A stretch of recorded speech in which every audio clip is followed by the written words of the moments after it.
Ito ay rated SPG, striktong patnubay at gabay ng magulang ang kailangan. Isang mapagpalang araw, kapamilya. Sinuwerte pa si Rigor dahil hindi siya natamaan ng balang pinaulan ni Tanggol.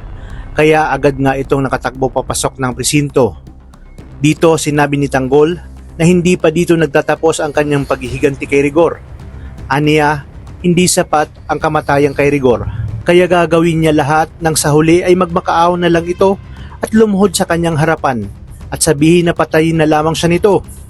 Gagamitin ni Tanggol ang kanyang impluwensya sa pamamagitan ni Colonel Suarez at General Pacheco upang tuluyang masibak si Rigor sa pwesto, at pag nangyari ito ay sa kanya ito babalikan at sa pagkakataong ito ay patas na ang laban. Paglalaruan ni Tanggol si Rigor at hindi niya sasabihin na siya ang nasa likod ng sunod-sunod na kamalasan na nangyayari sa buhay ni Rigor. Kaya abangan natin kung hanggang saan ang paninindigan at prinsipyo ng mayabang na si Rigor.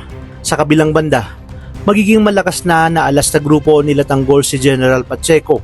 Magiging malaki ang utang na loob nito sa grupo matapos siyang mailigtas laban sa mga Red Phoenix. Kaya imbes na 50% ay papayag na ito sa 30% parte sa bawat transaksyon na gagawin.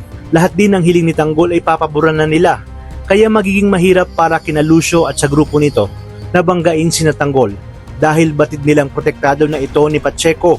Samantala, magkakaharap ng muli sina Rigor at Ramon kung saan ito na rin ang ikakabunyag ng sekreto ni David at sa biglaang pagdating dito ni Tanggol para muling harapin si Rigor. Madadatnan niyang nagkakagulo sa bahay dahil natuklasan na ni Ramon ang tungkol sa pagpapanggap ni David at pilit itong isinasama si Mertes sa kanilang mansyon. Maririnig din ni Tanggol na si Ramon pala ang kanyang tunay na ama.